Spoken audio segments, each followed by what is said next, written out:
Welcome to CMR and stuff. ഇന്നത്തെ ക്ലാസ്സിൽ Milton to the pre Romantics എന്ന് പറയുന്ന പേപ്പറിലെ ഫസ്റ്റ് ബ്ലോക്കിലെ ബാക്കിയുള്ള എല്ലാ ഭാഗത്തെയും ഉൾപ്പെടുത്തിയിട്ടുള്ള ഒരു വീഡിയോ ആണിത്. അപ്പോൾ ആദ്യത്തെ ഒരു വീഡിയോ ചെയ്ത സമയത്ത് അതിനകത്ത് കുറച്ച് സോഷ്യോ പൊളിറ്റിക്കൽ സിറ്റുവേഷൻസ്, ആ കണ്ടീഷൻസൊക്കെ ഞാൻ പറഞ്ഞിട്ടുണ്ടായിരുന്നു. ഇത് കുറച്ചും കൂടി ഡീറ്റെയിൽ ആണ്. പക്ഷേ ഇതിനകത്ത് നമുക്ക് കുറേ റൈറ്റേഴ്സിനെയും അവരുടെ പ്രധാനപ്പെട്ട വർക്കുകളും പിന്നെ അതുമായി റിലേറ്റഡ് ആയിട്ടുള്ള ഒരു ലിറ്റററി ബാക്ക്ഗ്രൗണ്ടാണ് നമുക്ക് പഠിക്കാനുള്ളത്. അതായത് നേരത്തെ നമ്മൾ പറഞ്ഞത് സോഷ്യോ പൊളിറ്റിക്കൽ കണ്ടീഷൻസ് ആണെങ്കിൽ ഇവിടെ ഈ ഒരു കാലഘട്ടത്തിൽ സാഹിത്യത്തിനുണ്ടായിട്ടുള്ള സ്വാധീനങ്ങൾ എന്തൊക്കെയാണ്, പ്രധാനപ്പെട്ട റൈറ്റേഴ്സ് ആരൊക്കെയാണ്, ഏതെല്ലാം രീതിയിലാണ് അവർ സമൂഹത്തിൻ്റെ ഒരു കോൺട്രിബ്യൂഷൻസ് എങ്ങനെയായിരുന്നു സാഹിത്യത്തിലേക്ക്, ലിറ്ററേച്ചറിലേക്ക് എന്നുള്ളതാണ് ഇതിനകത്ത് പറയുന്നത് കേട്ടോ. അപ്പോൾ ഇവിടെ നമ്മൾ ഇനി ആദ്യം പറയുന്നത് literary significance of the 17th and 18th centuries. അതായത് ഇപ്പോൾ ഈ ഒരു ഭാഗം നമ്മൾ പറയുമ്പോൾ ഇവിടെ നമ്മൾ 17ാം നൂറ്റാണ്ടിലെയും 18ാം നൂറ്റാണ്ടിലൊക്കെ സാഹിത്യത്തിലുള്ള ലിറ്ററേച്ചറിലുള്ള എന്തെല്ലാം മാറ്റങ്ങളാണ് കൊണ്ടുവന്നത് എന്നല്ലേ. അപ്പോൾ പക്ഷേ നമ്മളത് പഠിക്കുന്ന സമയത്ത് ഇംഗ്ലണ്ടിലെ ഒരു മുൻനിരയിലെ സാമൂഹിക, സാമ്പത്തിക, രാഷ്ട്രീയപരമായ എല്ലാ കാര്യങ്ങളും നമ്മളുടെ മൈൻഡിൽ വേണം. കാരണം ഈ കാര്യങ്ങളാണ് മിക്ക റൈറ്റേഴ്സിൻ്റെയും വർക്കിലൂടെ കാണിക്കുന്നത്. അവരുടെ ചിന്താഗതികൾ, അവിടെ നടന്ന കാര്യങ്ങൾ, ഇതെല്ലാം ആ ഒരു ഫേമസ് ആയിട്ടുള്ള റൈറ്റേഴ്സിൻ്റെ വർക്കിലൂടെ അവർ കാണിച്ചിട്ടുണ്ട്. സോ ആദ്യം പറയുന്നത് 17th and 18th centuries were a time of great literary growth in England. ഇപ്പോൾ സാഹിത്യപരമായിട്ട് പറയുകയാണെങ്കിൽ ഒരുപാട് ഗ്രോത്ത് ഉള്ള ഒരു സമയമാണ്. അപ്പോൾ ആ സമയത്ത് ഒരുപാട് വ്യത്യസ്തമായിട്ടുള്ള ടൈപ്പ് ഓഫ് വർക്ക്സുകൾ വന്നിട്ടുണ്ട്. പോയിട്രി ആണെങ്കിലും പ്രോസ്, ഡ്രാമ, നോവൽ എല്ലാം വന്നിട്ടുണ്ട്. അതിനകത്ത് മേജർ റൈറ്റേഴ്സ് ആയിട്ട് നമ്മൾ എടുത്ത് പറയുന്നത് Milton, Dryden, pop, Swift, ഡിഫോ, Johnson അങ്ങനെയുള്ള റൈറ്റേഴ്സാണ്. അവരാണ് ആ ഒരു കാലഘട്ടത്തിൽ 17th and 18th centuryയിൽ സാഹിത്യത്തെ രൂപപ്പെടുത്തിയെടുത്തിട്ടുള്ളത്. അപ്പോൾ അതുകൊണ്ട് തന്നെ ആ ഒരു ഏജ് എന്ന് പറയുന്നത് moved from religious and political turmoil to reason, satire and realism. It laid the foundation for modern English prose and the novel. അതായത് ഈ ഒരു സമയത്ത് നമ്മൾ മുന്നേ പറഞ്ഞില്ലേ, ആദ്യത്തെ കുറച്ച് സമയത്തൊക്കെ മതപരമായ കുറേ പ്രശ്നങ്ങളുണ്ടായിരുന്നു. അപ്പോൾ അതെല്ലാം ഒരുപാട് രീതിയിൽ സാഹിത്യത്തെയാണെങ്കിലും സമൂഹത്തെയും ബാധിച്ചിട്ടുണ്ടായിരുന്നു. ഇത് ലാസ്റ്റൊക്കെ എത്തിക്കഴിഞ്ഞപ്പോൾ നമ്മൾ പറഞ്ഞിട്ടുണ്ടായിരുന്നു ഒരു റീസൺ അല്ലെങ്കിൽ കുറച്ചും കൂടി ഈ മതപരമായ കാര്യത്തിൽ നിന്ന് മാറിയിട്ട് മനുഷ്യൻ്റെ എക്സ്പീരിയൻസിന് ബാക്കിയുള്ളതിനൊക്കെ കുറച്ച് കൂടുതൽ പ്രാധാന്യം കൊടുക്കുമെന്ന് പറഞ്ഞത്. അപ്പോൾ ആ ഒരു കാലഘട്ടമാണ് നമ്മളിവിടെ മനസ്സിലാക്കാൻ പോകുന്നത്. So it laid the foundation for modern English prose and novel. പിന്നീട് വന്ന എല്ലാ റൈറ്റേഴ്സും അല്ലെങ്കിൽ എല്ലാ വർക്കുകളും അതിൻ്റേതായ ഒരു പ്രാധാന്യം പിന്നീട് ഉണ്ടാക്കിയിട്ടുണ്ട്.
നെക്സ്റ്റ് പറയുന്നത് literature of the 18th century. ഇനി 18th സെഞ്ച്വറിയിലെ ലിറ്ററേച്ചർ എന്ന് പറയുന്നത് dominated by neoclassical writers like Pope, Swift, Addison and Defoe. So ഈ നിയോ ക്ലാസിക്കൽ റൈറ്റേഴ്സ് ആരൊക്കെയാണെന്ന് ആദ്യം മനസ്സിലാക്കുക. ഇനി എന്താണ് അവരുടെ പ്രത്യേകത? ഇറ്റ് ഫോക്കസ്ഡ് ഓൺ വിറ്റ്, റീസൺ ആൻഡ് സറ്റയർ. അതായത് അവർ ഏറ്റവും കൂടുതൽ അവരുടെ വർക്കിലൂടെ കാണിക്കുന്നത് ഇങ്ങനെ സമൂഹത്തിൽ നടക്കുന്ന കുറേ കാര്യങ്ങൾ, അതുപോലെ യുക്തി, അതുപോലെ തന്നെ സറ്റയർ, ഇതെല്ലാമാണ്. അതായത് important novelist like Daniel Defoe, Samuel Richardson, Fielding, Smollett, ഇവരെല്ലാം നോവലിലൂടെ ഒരുപാട് കാര്യങ്ങൾ കൊണ്ടുവന്നിട്ടുണ്ട്. Later writers like Johnson, Sterne and Goldsmith added depth and emotion. പിന്നെ വന്ന റൈറ്റേഴ്സൊക്കെ നോവലിലൂടെ ആണെങ്കിൽ അവരുടെ വർക്കിലൂടെ കുറച്ചും കൂടി ഇമോഷണലി കണക്റ്റ് ആവുന്ന കാര്യങ്ങളാണ് കൊണ്ടുവന്നിട്ടുള്ളത്. ഇതിനൊക്കെ പുറമേ the period also so political essays, periodicals and dramas reflecting society and politics. അതായത് നമ്മൾ മുന്നേ പറഞ്ഞിട്ടുണ്ടായിരുന്നല്ലോ ആ ഒരു സമയത്ത് കുറേ കോഫി ഹൗസസും അതുപോലെ തന്നെ കുറേ സംഭവങ്ങളൊക്കെ വന്നു. അതുവഴി ഒരുപാട് പീരിയോഡിക്കൽസും അതുപോലെ തന്നെ ന്യൂസ് പേപ്പേഴ്സ് പോലെ സംഭവങ്ങളൊക്കെ വന്നിട്ടുണ്ടായിരുന്നു. അതിൻ്റെയൊക്കെ ഒരു തുടക്കമായിരുന്നു എന്ന് പറഞ്ഞില്ലേ. അപ്പോൾ അതുകൊണ്ട് ഒരുപാട് എഴുതാനുള്ള ഒരുപാട് വഴികൾ വന്നത് അങ്ങനെയാണ്. ഒരുപാട് പീരിയോഡിക്കൽസ് വന്നു, അതുവഴി ഒരുപാട് എസ്സേസൊക്കെ എല്ലാവരും പബ്ലിഷ് ചെയ്യാൻ തുടങ്ങി. അങ്ങനെയുള്ള ഒരുപാട് വിഷയങ്ങൾ നമുക്ക് സമൂഹത്തിൽ നടക്കുന്ന കാര്യങ്ങളൊക്കെ കുറച്ച് കൂടുതലായിട്ട് പ്രതിഫലിക്കുന്നത് ഈ ഒരു കാലത്തിലാണ്. Next Caroline age. This was the reign of Charles one. നമ്മൾ ചാൾസ് വണ്ണിനെ കുറിച്ച് പറഞ്ഞിട്ടുണ്ടായിരുന്നു. അപ്പോൾ ഫസ്റ്റ് ആ ഒരു വീഡിയോ കണ്ട ഒരാൾക്ക് ഇനി പറയുന്ന ഓരോ കാര്യങ്ങളും പെട്ടെന്ന് ക്ലിയർ ആവും. കാരണം ഓരോ വിഷയവുമായി ബന്ധപ്പെട്ട് നമുക്ക് ഇവരൊക്കെ വീണ്ടും വീണ്ടും പറയേണ്ടി വരുന്നുണ്ട്. സോ ഇവിടെ ഈ കരോളിൻ ഏജ് എന്ന് പറയുന്നത് this was the reign of Charles one. Major poets included Milton, the cavalier poets and metaphysical poets. നമ്മൾ കാവലർ പോയിറ്റ്സും മെറ്റാഫിസിക്കൽ പോയിറ്റ്സൊക്കെ മുന്നേ ക്ലാസ്സിൽ പറഞ്ഞിട്ടുണ്ടല്ലോ. അപ്പോൾ അവരെല്ലാം ഉൾക്കൊള്ളുന്നത് അവിടെയാണ്. So religious poetry and satirical works like Samuel Butler's, Hudibras also written. അപ്പോൾ ആ സമയത്തുള്ള ഫേമസ് ആയിട്ടുള്ള വർക്കാണ് ഇപ്പോൾ റിലീജിയസ് പോയിട്രിയും അതുപോലെ തന്നെ സറ്റാരിക്കൽ വർക്ക്സുകളൊക്കെ. അതായത് സാമുവൽ ബട്ട്ലർ, ഹ്യൂഡിബ്രാസ് പോലെയുള്ള വേറെയും കുറേ വർക്കുകൾ. The age was marked by political conflict which influenced poetry and prose. അതായത് നമുക്കറിയാമല്ലോ എന്താണ് അവിടുത്തെ പൊളിറ്റിക്കൽ കോൺഫ്ലിക്ട്സ് എന്ന് പറയുന്നത്. അപ്പോൾ അത് ഇവരുടെ ഈ സമയത്തുള്ള റൈറ്റേഴ്സിൻ്റെ സാഹിത്യത്തിൽ വളരെയധികം, പോയിട്രി ആണെങ്കിലും പ്രോസ് ആണെങ്കിലും വളരെയധികം സ്വാധീനിച്ചിട്ടുണ്ട്. നെക്സ്റ്റ് അത് കഴിഞ്ഞിട്ടുള്ളൊരു ഏജിനെ നമ്മൾ കോമൺവെൽത്ത് പീരീഡ് എന്ന് പറയുക. അതായത് ചാൾസ് വണ്ണിൻ്റെ എക്സിക്യൂഷന് ശേഷം, ചാൾസ് വൺ എക്സിക്യൂട്ടഡ് ആയിട്ടുള്ള ആ വിഷയങ്ങൾ നമുക്കറിയാമല്ലോ. അപ്പോൾ ചാൾസ് വണ്ണിൻ്റെ എക്സിക്യൂഷന് ശേഷം literature focused on political and religious ideas. അപ്പോൾ ആ സമയത്താണ് കുറച്ചുകൂടി സാഹിത്യത്തിൽ പൊളിറ്റിക്കൽ ആൻഡ് റിലീജിയസ് ഐഡിയാസ് കുറച്ച് കൂടുതൽ വന്നത്. അതായത് അത്രയും ഇഷ്യൂസ് നടക്കുകയാണല്ലോ സമൂഹത്തിൽ. So Milton wrote important prose defending the republic and Hobbes wrote Leviathan on political philosophy. Other writers like Brown, Fuller and Walton contributed essays and devotional prose. അതായത് ഇവിടെ ഈ ഒരു സമയത്തുള്ള രാഷ്ട്രീയമായിട്ടും മതപരമായിട്ടുള്ള ഒരുപാട് കാര്യങ്ങൾ അന്നത്തെ റൈറ്റേഴ്സിനെ ഇൻഫ്ലുവൻസ് ചെയ്തിട്ടുണ്ട്. അതിന് എക്സാമ്പിളാണ് മിൽട്ടൻ്റെ ചില വർക്കുകൾ, അതുപോലെ തന്നെ ഹോബ്സിൻ്റെ ലെവിയാഥൻ, അതൊരു പൊളിറ്റിക്കൽ ഫിലോസഫിയാണ്. അതുപോലെ തന്നെ ബ്രൗൺ, ഫുള്ളർ, വാൾട്ടൺ, അവരൊക്കെ ഒരുപാട് എസ്സേയിലൂടെയും അതുപോലെ ഡിവോഷണൽ പ്രോസിലൂടെയും ഒക്കെ ഒരുപാട് കാര്യങ്ങൾ അവർ കൊണ്ടുവന്നിട്ടുണ്ട്. നെക്സ്റ്റ് നമ്മൾ പറയുന്നത് the neoclassical age. This age is divided into restoration, age of Pope and age of reason. ആ സമയത്തുള്ള സാഹിത്യത്തിൻ്റെ പ്രത്യേകത എന്ന് പറയുന്നത് literature followed classical rules of order, clarity and reason. അതായത് ക്ലാസിക്കൽ റൈറ്റേഴ്സിൻ്റെ കുറേ നിയമങ്ങളെയും അവർ കൊണ്ടുവന്നിരുന്ന കുറേ കാര്യങ്ങളെയൊക്കെ എന്ത് ചെയ്യാണ്, വീണ്ടും ഇവർ ഈ സമയത്തെ റൈറ്റേഴ്സ് വീണ്ടും അത് ഫോളോ ചെയ്യുകയാണ്. അപ്പോൾ അതിൻ്റേതായിട്ടുള്ളൊരു ഗുണങ്ങൾ എന്തായാലും വർക്കിനകത്ത് കാണിക്കും. പിന്നെ ടൈപ്സ് ഓഫ് ലിറ്ററേച്ചർ എന്ന് പറയുന്നത് സറ്റയർ വന്നിട്ടുണ്ട്, ഹീറോയിക് കപ്ലേറ്റ്, അതുപോലെ മോക്കിപ്പിക്, ഇതെല്ലാം ആ സമയത്ത് വളരെയധികം ഡോമിനേറ്റഡ് ആയിരുന്നു. Writers aim to correct society's follies to wit and logic. സമൂഹത്തിൽ നടക്കുന്ന പല വിഷയങ്ങളെയും അവരുടെ വർക്കിലൂടെ എക്സ്പ്രസ് ചെയ്യുക എന്നുള്ളതായിരുന്നു ഇവരുടെ മെയിൻ ലക്ഷ്യം. അപ്പോൾ അതുകൊണ്ട് തന്നെ ഒരാളൊരു വർക്ക് എഴുതി കഴിഞ്ഞാൽ തൊട്ടപ്പുറത്തെ ഒരാളെ തന്നെ അറ്റാക്ക് ചെയ്യും. അപ്പോൾ അതിനനുസരിച്ചിട്ടുള്ള വീണ്ടും ഒരു റിയാക്ഷൻ അടുത്തൊരു എഴുത്തിലൂടെ കാണിക്കും. അങ്ങനെയൊക്കെയുള്ളൊരു കാലഘട്ടമായിരുന്നു ഈ ഒരു സമയം. നെക്സ്റ്റ് നോക്കുന്നത് കരോളിൻ പോയിൻറ്റ്സിനെ കുറിച്ചാണ്. കരോളിൻ പോയിൻറ്റ്സ് എന്ന് പറയുന്നത് Robert Herrick, Carew Suckling, Lovelace and Cowley wrote during Charles one's reign. Charles one ഭരിച്ചിരുന്ന ആ സമയത്ത്, അവരുടെ സമയത്താണ് ഇവരൊക്കെ എഴുതിയിട്ടുണ്ടായിരുന്നത്. അതുപോലെ ഹെറിക് റോട്ട് റിലീജിയസ് പോയംസ്. അപ്പോൾ ആ സമയത്ത് ഒരുപാട് റിലീജിയസ് ഇഷ്യൂസ് ഉള്ളത് കൊണ്ട് തന്നെ ഹെറിക്കിൻ്റെ പോയങ്ങളൊക്കെ അങ്ങനെയായിരുന്നു ഉണ്ടായിരുന്നത്. അതുപോലെ കാരി സെക്ലിംഗ്, ലവ്ലേസ്, അവരെല്ലാം കാവലർ പോയറ്റ്സ് ആണ് who celebrated love and loyalty to the king. Then Herbert and others were metaphysical poets who used complex images and deep thoughts. ഇതൊക്കെ നമ്മൾ മുന്നേ മെറ്റാഫിസിക്കൽ ഫീച്ചേഴ്സ് പറഞ്ഞിട്ടുണ്ട്. അപ്പോൾ ഇവിടെ ഹെർബർട്ടിൻ്റെയും അതുപോലെ തന്നെ ഹെർബർട്ട് ഒരു മെറ്റാഫിസിക്കൽ പോയറ്റാണ്. അദ്ദേഹം വളരെ കോംപ്ലക്സ് ആയിട്ടുള്ള ഇമേജസ് അതുപോലെ ഡീപ്പ് തോട്ട്, അതായത് വളരെ ആഴത്തിലുള്ള ചിന്താഗതികളൊക്കെയാണ് അദ്ദേഹത്തിൻ്റെ കവിതയിലൂടെ അദ്ദേഹം കാണിച്ചിട്ടുള്ളത്. ഹെർബർട്ട്സിൻ്റെ the temple focused on faith and devotion. അതിൻ്റെ തീം ഫെയ്ത്ത് ആൻഡ് ഡിവോഷനാണ്. അദ്ദേഹത്തിൻ്റെ ഫേമസ് ആയിട്ടുള്ള പോയാണ് ദി ടെമ്പിൾ. നെക്സ്റ്റ് നമ്മൾ നോക്കുന്നത് ജോൺ മിൽട്ടൺ. അപ്പോൾ അദ്ദേഹത്തെക്കുറിച്ച് നമ്മൾ കുറച്ച് ഡീറ്റെയിൽ ആയിട്ട് പറയുന്നുണ്ട്. പാരഡൈസ് ലോസ്റ്റ് നമുക്ക് പഠിക്കാനുള്ളതുമാണ്. അപ്പോൾ അദ്ദേഹത്തിൻ്റെ എഴുത്തിൻ്റെ രീതികളും അദ്ദേഹത്തിൻ്റെ വർക്കുകളും ഒക്കെ നമുക്ക് കുറച്ച് കൂടുതൽ മനസ്സിലാക്കേണ്ടതായിട്ടുണ്ട്. അപ്പോൾ ഇവിടെ അത് കുറച്ച് കൂടുതലായിട്ട് പറയുന്നുണ്ട്. He was deeply influenced by Puritanism. അപ്പോൾ പ്യൂരിറ്റാനിസം നമുക്കറിയാം. അപ്പോൾ അതാണ് അദ്ദേഹത്തിൻ്റെ വിശ്വാസം എന്ന് പറയുന്നത്. He mastered classics, musics and Italian literature. His early poems showed both joy and seriousness. അതായത് ആ ഒരു കാലഘട്ടത്തിൻ്റെ ആ ഒരു സീരിയസ് ആയിട്ടുള്ളൊരു വിഷയങ്ങളൊക്കെ അദ്ദേഹം ഇതിൻ്റെ കവിതയിലൂടെ ആവിഷ്കരിക്കുന്നുണ്ട്. അതിൻ്റെ പോലെ തന്നെ കുറച്ചുകൂടി സന്തോഷകരമായ നിമിഷങ്ങളും അദ്ദേഹം സെലിബ്രേറ്റ് ചെയ്യുന്നുണ്ട്. He prepared himself through strict study to become a great poet. Then next അദ്ദേഹത്തിൻ്റെ ഫേമസ് ആയിട്ടുള്ള പോയംസാണ് നോക്കുന്നത്. അദ്ദേഹത്തിൻ്റെ ഹോട്ടൺ പീരീഡ് എന്ന് പറയുന്നത്, അതായത് ഒരു സമയത്താണ് പറയുന്നത്, അദ്ദേഹം എഴുതിയിരുന്ന ഒരു സമയം. Milton wrote L Allegro, Penseroso, Thomas and Lycidas. ഇതൊക്കെ അദ്ദേഹത്തിൻ്റെ ആ സമയത്ത് എഴുതിയിട്ടുള്ള പോയംസാണ്. ഇപ്പോൾ Lycidas is a pastoral elegy attacking corrupt clergy. പിന്നെ അദ്ദേഹം ബ്ലൈൻഡ് ആയതിനു ശേഷമാണ് പാരഡൈസ് ലോസ്റ്റ് എഴുതുന്നത്. പിന്നെ അതുപോലെ തന്നെ he also wrote Paradise Regained and Samson Agonistes. ഇതൊക്കെ ഇതിൻ്റെ ഫേമസ് ആയിട്ടുള്ള പോയംസാണ്. നെക്സ്റ്റ് മിൽട്ടൻ്റെ സ്റ്റൈലിൽ നമ്മൾ ഗ്രാൻഡ് സ്റ്റൈൽ എന്ന് പറയുക. അപ്പോൾ അതിൻ്റെ കാരണം its majesty and seriousness. He used Latin words, epic similes and lofty diction.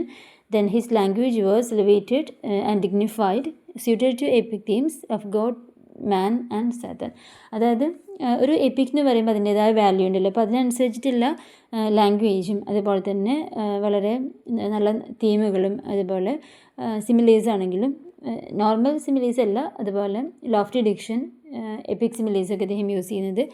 കുറച്ചുകൂടി സീരിയസ് ആയിട്ടുള്ള കാര്യങ്ങൾ വളരെ ആഴത്തിൽ, എന്നാൽ അതിൻ്റെ ലാംഗ്വേജ് ആണെങ്കിലും ബാക്കിയുള്ള എല്ലാ കാര്യങ്ങളും വളരെ അതിൻ്റേതായ പ്രാധാന്യം കൊടുത്തിട്ടാണ് അദ്ദേഹം എഴുതുന്നത്. അപ്പോൾ അദ്ദേഹത്തിൻ്റെ ആ സ്റ്റൈല്, ഇപ്പോൾ അദ്ദേഹം പാരഡൈസ് ലോസ്റ്റ് ഒക്കെ എഴുതുമ്പോൾ അതിൻ്റേതായ രീതിയിലല്ല അദ്ദേഹം എഴുതിയിട്ടുണ്ടാവുക. അതിൻ്റെ ലാംഗ്വേജൊക്കെ നോർമൽ ഒരു സാധാരണ ഒരു കവിത എഴുതുന്ന പോലെയല്ല. അപ്പോൾ അദ്ദേഹത്തിൻ്റെ ആ ഒരു ലാംഗ്വേജിൻ്റെ സ്റ്റൈൽ, അദ്ദേഹം അത് എങ്ങനെയാണ് അറേഞ്ച് ചെയ്തിരിക്കുന്നത്, എങ്ങനെയാണ് അദ്ദേഹം പറയുന്നത്, ഇതൊക്കെയാണ് അദ്ദേഹത്തിൻ്റെ സ്റ്റൈൽ നമ്മൾ ഗ്രാൻഡ് സ്റ്റൈൽ എന്ന് പറയുന്നത്. Next neo classicism. So the neoclassical age followed classical Roman ideals. ആദ്യം മനസ്സിലാക്കേണ്ട പോയിൻ്റാണത്. അവർ ക്ലാസിക്കൽ റോമൻ ആ ഒരു ഫോംസിൽ എഴുതുന്ന റൈറ്റേഴ്സിൻ്റെ കുറേ കാര്യങ്ങളാണ് അവർ ഇവിടെയുള്ള റൈറ്റേഴ്സ് ഫോളോ ചെയ്യുന്നത്.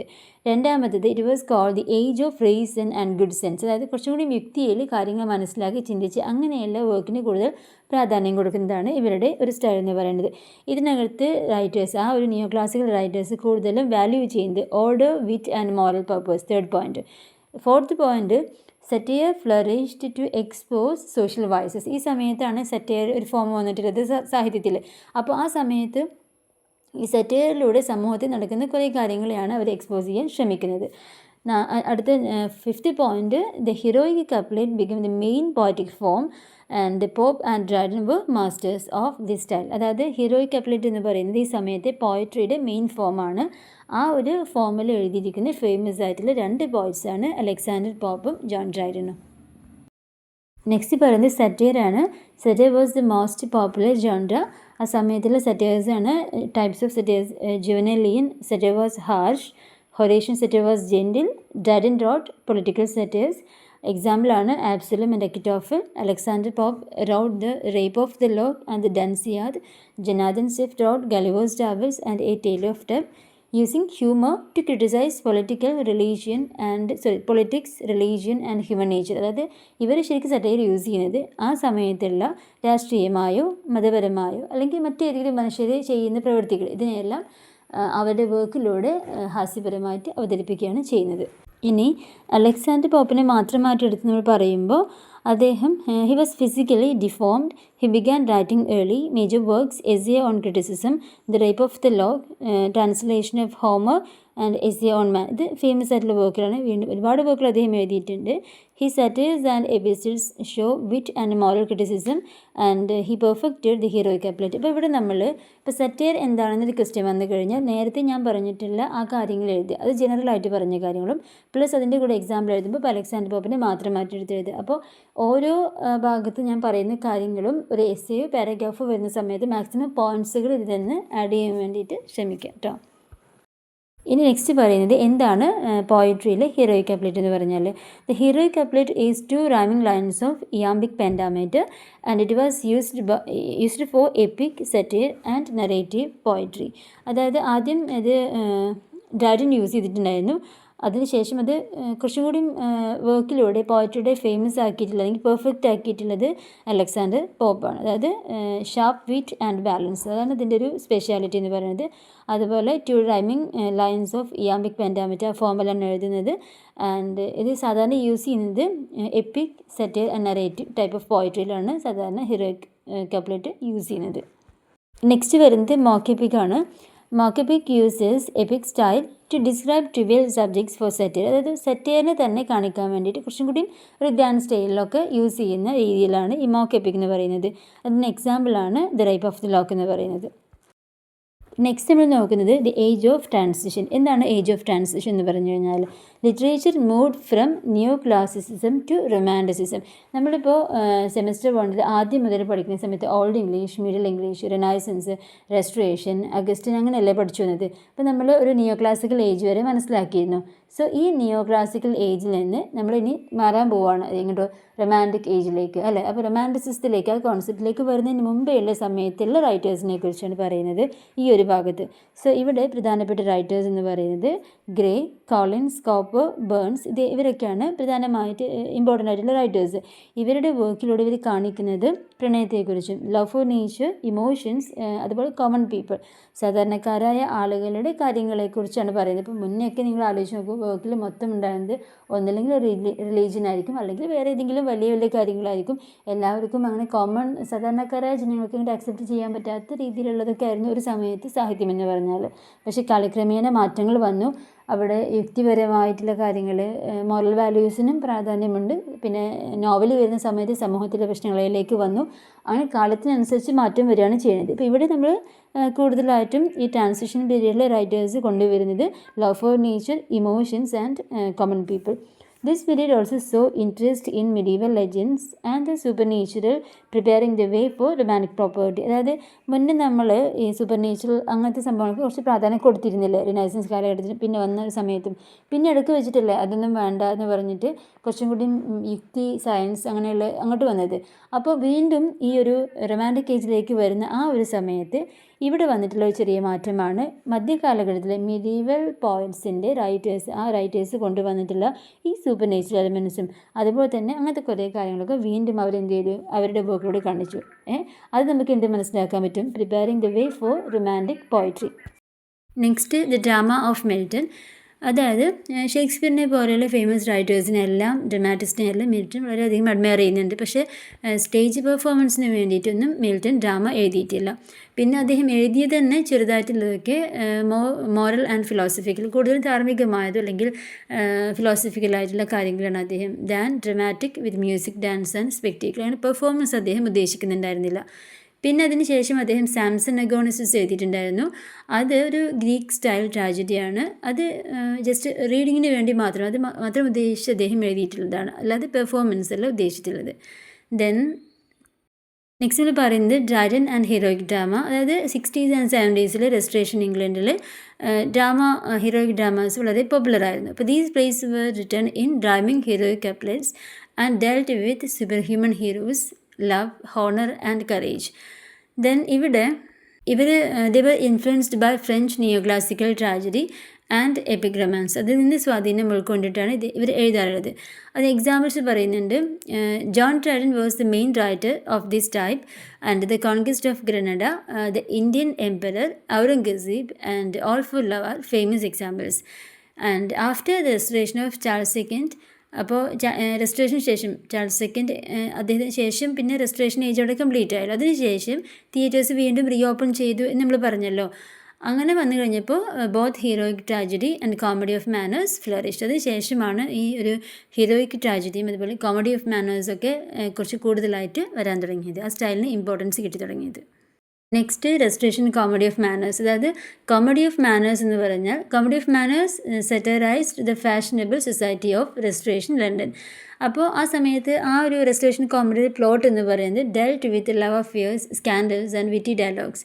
It mocked religion, morality and middle class values. ആ സമയത്ത് ഇങ്ങനെയുള്ള ലവ് അഫെയർസിനെ കുറിച്ച് അല്ലെങ്കിൽ സമൂഹത്തിൽ നടക്കുന്ന ഇത്തരം കാര്യങ്ങൾ കൂടുതലായിട്ടും അവരുടെ പ്ലോട്ടിലൂടെ കാണിച്ചിരുന്നു. അത് മാത്രമല്ല മതം, ധാർമ്മികത, അതുപോലെ മിഡിൽ ക്ലാസ് വാല്യൂസ്, ഇതൊക്കെ എത്രമാത്രം ആ സമൂഹത്തിൽ അന്ന് പ്രശ്നം ഉണ്ടാക്കിയിരിക്കുന്നു നമുക്കറിയാം. അതിനെല്ലാം കളിയാക്കാൻ കൂടി ഇത് ഉപയോഗിച്ചിട്ടുണ്ടായിരുന്നു. Sir George Etherege started this from with the comical revenge. Then later writers like Shelley, Congreve, Farquhar and Gray perfected it. അതിനുശേഷമുള്ള റൈറ്റേഴ്സൊക്കെ അതിനെ ഈ ഒരു കോമഡി ഓഫ് മാനേഴ്സിനെ വളരെയധികം നല്ല രീതിയിൽ ആ സമൂഹത്തിൻ്റെ പല ആശയങ്ങളും കൊണ്ടുവരാൻ വേണ്ടിയിട്ട് ഉപയോഗിച്ചിട്ടുണ്ട്. ദെൻ അതിനുശേഷം വേ ഓഫ് ദ വേൾഡിൻ്റെ പോലുള്ള വർക്കുകളൊക്കെ അതിന് ഏറ്റവും ഫേമസ് ആണ്. അവർ ഈ കോമഡി ഓഫ് ഹ്യൂമേഴ്സിൽ നേരത്തെ നമ്മൾ പറഞ്ഞതുപോലെ the plots dealt with love affairs, scandals and witty dialogues എന്ന് പറഞ്ഞില്ലേ, അതുപോലെ it mocked religion, morality and middle class values. ഇത് 2 പോയിന്റ് കഴിഞ്ഞില്ലേ.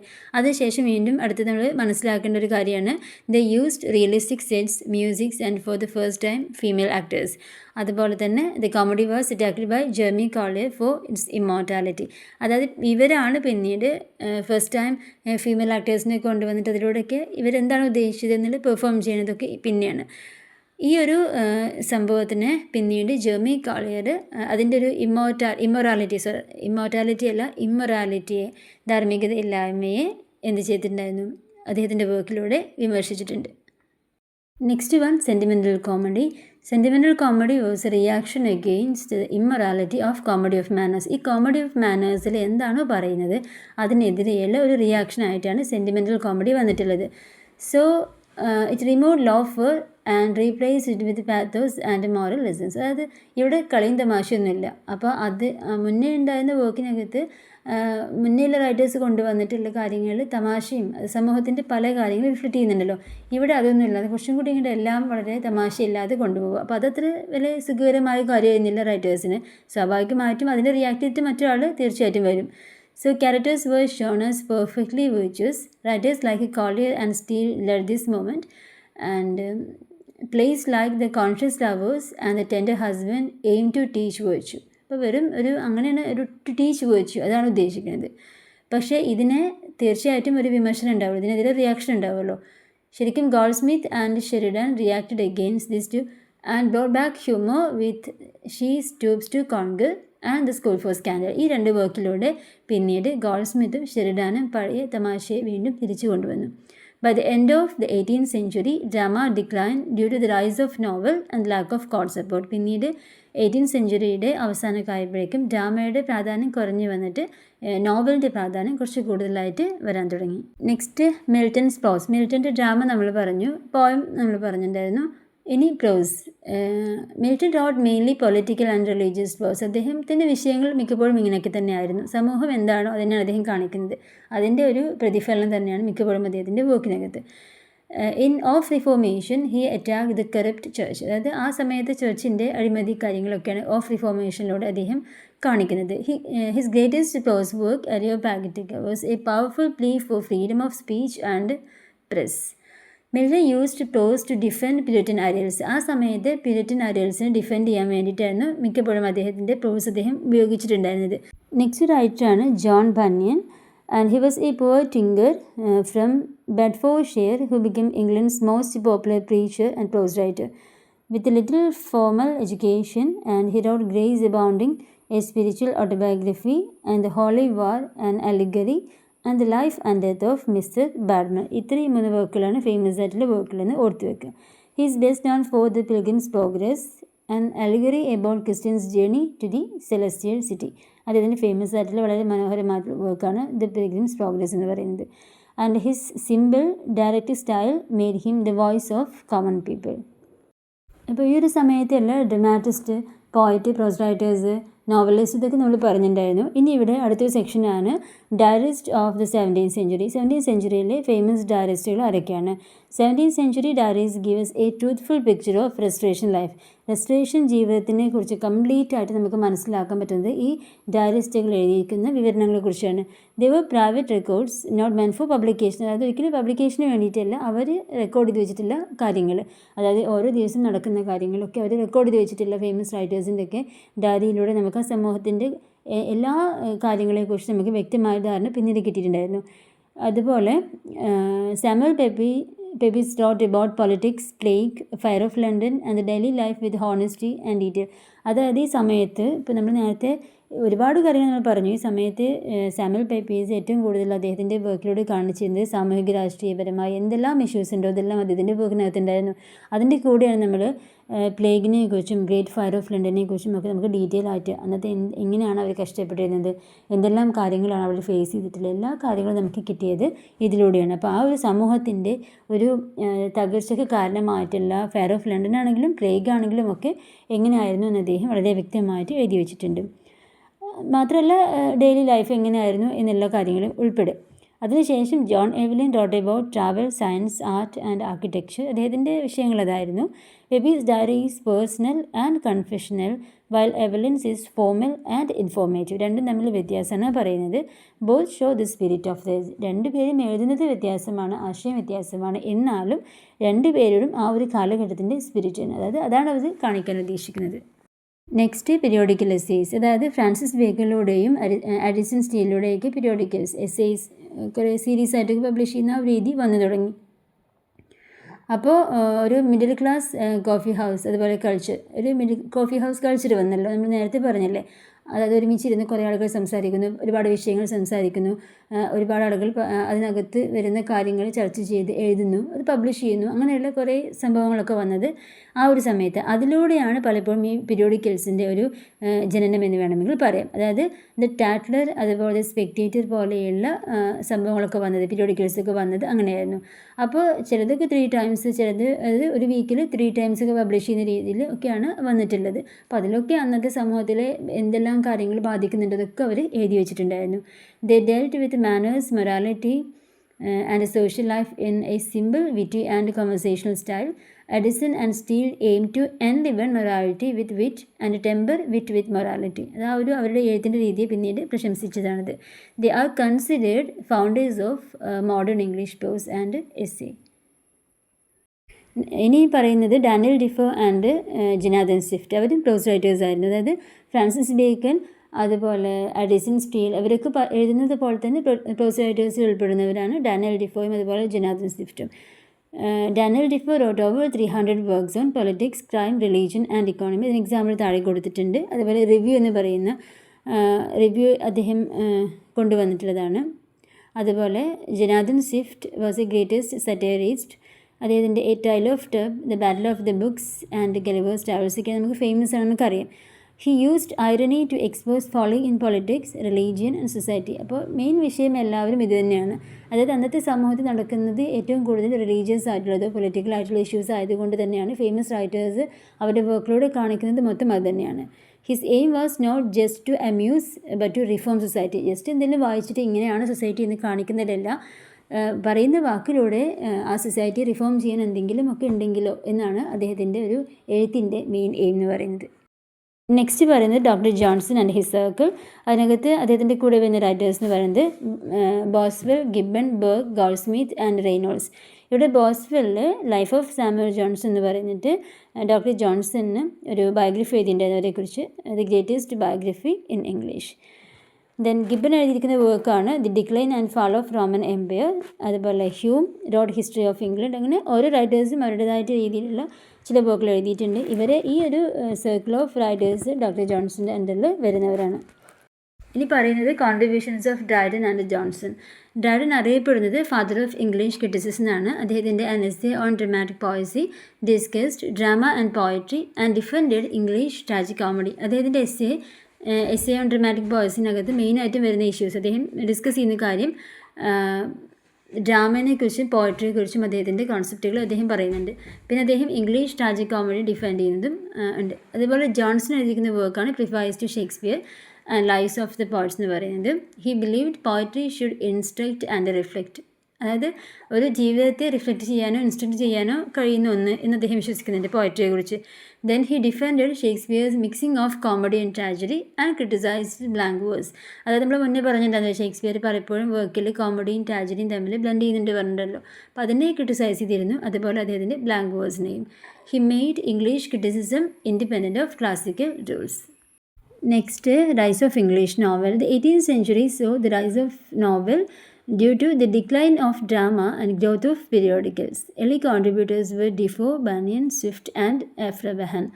അതായത് ഡ്രാമയ്ക്ക് അതിൻ്റേതായ പ്രാധാന്യം കുറഞ്ഞു വന്നതും പീരിയോഡിക്കൽസ് വളർന്നു വന്നതും ഒക്കെ നമുക്ക് കണ്ടതാണ്. അതിൻ്റെ കൂടെ നോവൽസിനും അതിൻ്റേതായ പ്രാധാന്യം വന്നു തുടങ്ങി. The 4 major novelists were Richardson, Fielding, Smollett and Sterne. റിച്ചാർഡ്സൻ്റെ ഫേമസ് ആയിട്ടുള്ള 2 നോവൽസാണ് Pamela and Clarissa. Moral themes ആണ് അതിൽ കൊടുത്തിരിക്കുന്നത്. എപ്പിസ്റ്റലറി സ്റ്റൈൽ ഓഫ് നോവൽസാണ്. ഫീൽഡിങ്ങിൻ്റെ റിയലിസ്റ്റിക് നോവലാണ് ടോം ജോൺസും ജോസഫ് ആൻഡ്രൂസും. അതുപോലെ അദ്ദേഹത്തിൻ്റെ തീം എന്ന് പറയുന്നത് ഹ്യൂമറും നേച്ചുറൽ ഡയലോഗ്സൊക്കെ മിക്സ് ചെയ്തിട്ടാണ് അദ്ദേഹം എഴുതുന്നത്. സ്മോളറ്റ് എഴുതിയിരിക്കുന്ന ഒരു പിക്ചറസ്ക്യൂ സ്റ്റൈൽ ഓഫ് നോവലാണ് Roderick Random. Sterne wrote Tristram Shandy. Humour, sentiment and experimental സ്റ്റൈലാണ് അദ്ദേഹം യൂസ് ചെയ്യുന്നത്. ഇതെല്ലാം മോഡേൺ റൈറ്റേഴ്സിന്, നോവലിസ്റ്റിന് ഒരുപാട് സ്വാധീനം ഉൾക്കൊണ്ടിട്ടുള്ള വർക്കുകളാണ്. ലാസ്റ്റ് പറയുന്നത് വിമൻ റൈറ്റേഴ്സാണ്. Women writers like Aphra-Behn, Eliza Haywood and Fanny Burney made important contributions. Aphra-Behnൻ്റെ ഫേമസ് ആയിട്ടുള്ള നോവലാണ് Oroonoko. Is considered one of the early English novels. അതുപോലെ Haywood wrote about women's right and marriage in love in excess. ഓരോരുത്തരുടെയും തീമുകൾ different ആയിരിക്കും, പക്ഷേ സമൂഹത്തിന് അന്നത്തെ രീതികൾക്ക് അനുസരിച്ചിട്ടുള്ള എഴുത്തും അത് പിന്നീട് ഫെമിനിസ്റ്റ് റൈറ്റേഴ്സിനൊക്കെ സ്വാധീനം ഉൾക്കൊള്ളുള്ള ഫെമിനിസ്റ്റ് റൈറ്റേഴ്സിന് ഒരുപാട് ചർച്ചാ വിഷയമായിട്ടുള്ള വർക്കുകളൊക്കെയാണ് പിന്നെ ഈ ഒരു കാലത്ത് വന്നിട്ടുള്ളത്. So Fanny Burney's Evelina gave a women's view of 18th century society. They paved the way for later women novelists like Jane Austen. ഇപ്പോൾ ഇത്രയും കാര്യങ്ങളാണ് ഈ ഒരു ബ്ലോക്ക് 1-നകത്ത് പറയുന്നത്. ഇപ്പോൾ തുടക്കം മുതൽ ആദ്യത്തെ ഒരു യൂണിറ്റിനകത്ത് പറയുന്ന ഹിസ്റ്റോറിക്കൽ സോഷ്യൽ കണ്ടീഷൻസ് ഡീറ്റെയിൽ ആയിട്ട് പറഞ്ഞിട്ടുണ്ട്. അതിനുശേഷം വന്നിട്ടുള്ള എല്ലാ കാര്യങ്ങളും ഫേമസ് റൈറ്റേഴ്സ്, അവരുടെ വർക്കുകൾ, അവർ ഏത് ഭാഗത്താണ് കൂടുതലായിട്ടും അവരുടെ കോൺട്രിബ്യൂഷൻസ് വരുന്നത്, പിന്നെ ഡിഫറെൻറ്റ് ടൈപ്സ് ഓഫ് വർക്ക്സുകൾ ആ ഒരു 18th centuryയുടെ റിഫ്ലക്ഷനായി വന്നത് എങ്ങനെയൊക്കെയാണ്, ഇത്രയും കാര്യങ്ങളാണ് ഈ ഒരു കംപ്ലീറ്റ് ബ്ലോക്കിനകത്തും ഉൾപ്പെടുത്തിയിട്ടുള്ളത്. Thank you so much.